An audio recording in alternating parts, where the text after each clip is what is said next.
Hello guys, today I'll be doing FNaF animatronics as gods. So yeah, hope you enjoy the video. Hello there. So, today we're talking about the kingdom in South America, not very widely known, but influenced media as FNaF. The first gods we'll be talking about is the gods of the sun and the moon, Sunaria and Moonstone. The first one, Sunaria, was born when the sun and the moon mated. The moon's a girl in this mythology, but it birthed two twins that had control over their parents. It's not entirely known why. In other words, their mythology is very, very highly unknown. So, this is what we know so far about them. These are almost the central gods in this kind of Aztec place in South America. These people had built machines to represent their gods and help them make decisions. Also, for their Ragnarok, a bit like Viking mythology, when the corruption fully takes over, they would be the first one to fall, and soon the rest of the world will follow. But you don't need to worry about that. It was posed as myth and legends and eons ago. So, what is the real story behind these gods? Well, many people actually believe it's because long ago the moon used to have craters which formed a face, and the sun is often depicted with a smiley face, meaning they might have seen some of the Spanish influence of the smiley face on the sun, meaning they would have been influenced to make these gods, but we're not fully sure. In some myths that they star in, the moon is a prankster, whereas his brother is more of a do-gooder. The moon got his scar down his left eye after a prank involving a other god on this list, Avelian. It was a normal day in the god pantheon when Avelian was suddenly shocked by a shock collar. As Avelian is the god of magic, he magicked a knife out of the air to make a scar down the moon's face. And apparently, that's why the moon has so many craters. In other myths, however, it does show that the moon's dark side has tendrils coming off of it. As for the sun, well, I'll tell you about him in some other myths. For now, I've got to go sort out my paperwork for the other gods.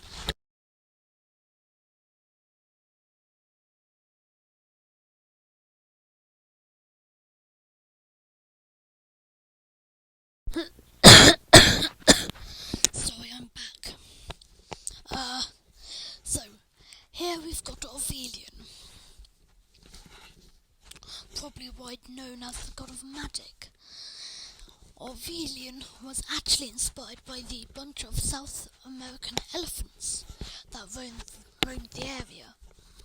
That was apparently so magical that if anyone were to touch them, their life would be so great that anything they would do would be almost magical.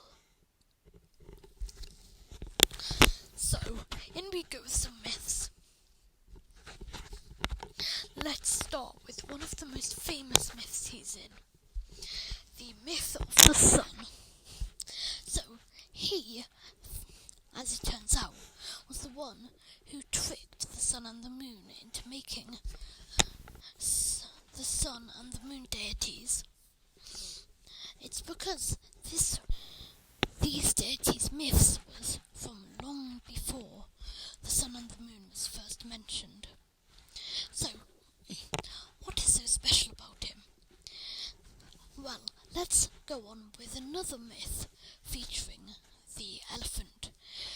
A god by the name of Freda was enraged and actually hated this Avelian because he was apparently a copy. Well, the origins of this myth is actually quite well known nowadays, as the tribe who originally had Avelian was destroyed and was therefore copied. Either way, let's learn more about this myth. So, the myth was about when the god Frederium did eventually get so cross that he almost destroyed the world if it wasn't for some magic that ended up brewing Frederium to give fire to humans. And that is how our evolutionary paths started, because of one god who was able to woo the coolest deity, but we won't talk about him for a while now.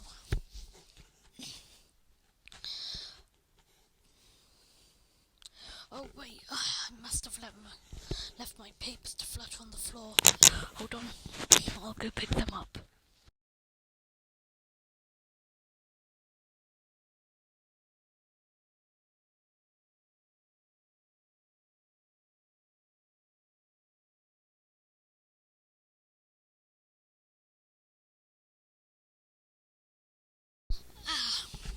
I'm back, sorry. We're finally going to talk about the second most important god, the god of death, Springtree.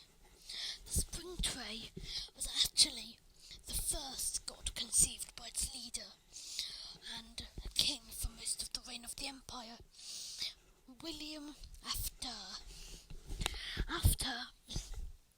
actually said he was the descendant of this god, able to raise himself from the dead.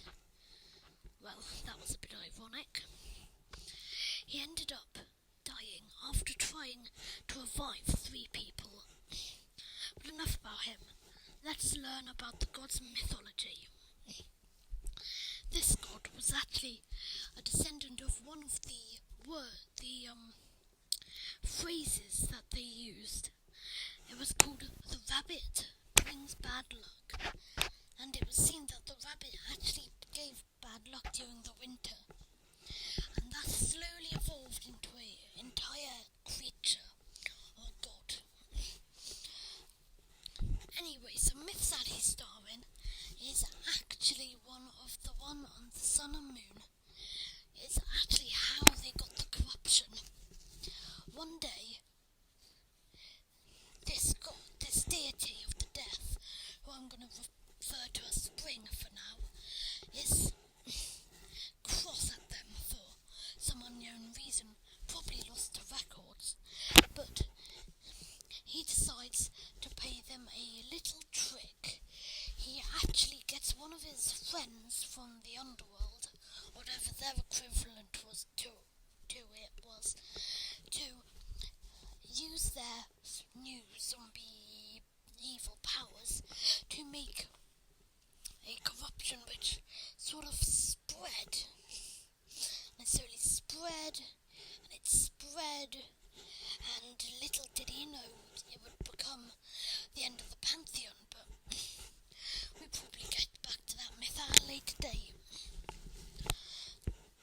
This myth also has heavy ties with other mythology, but this guy also amounted in one other myth of another deity which I'd save for when I talk about them later. Jeez, where's my coffee gone? I gotta go get it, hold on.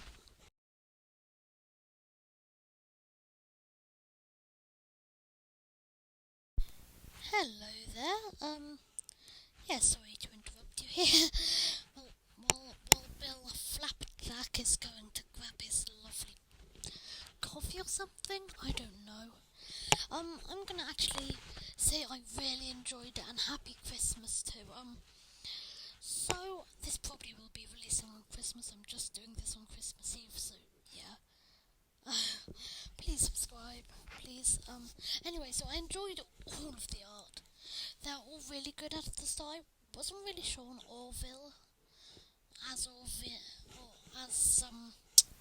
that one deity, but yeah. So hope you have a great holiday. See you later. Bye.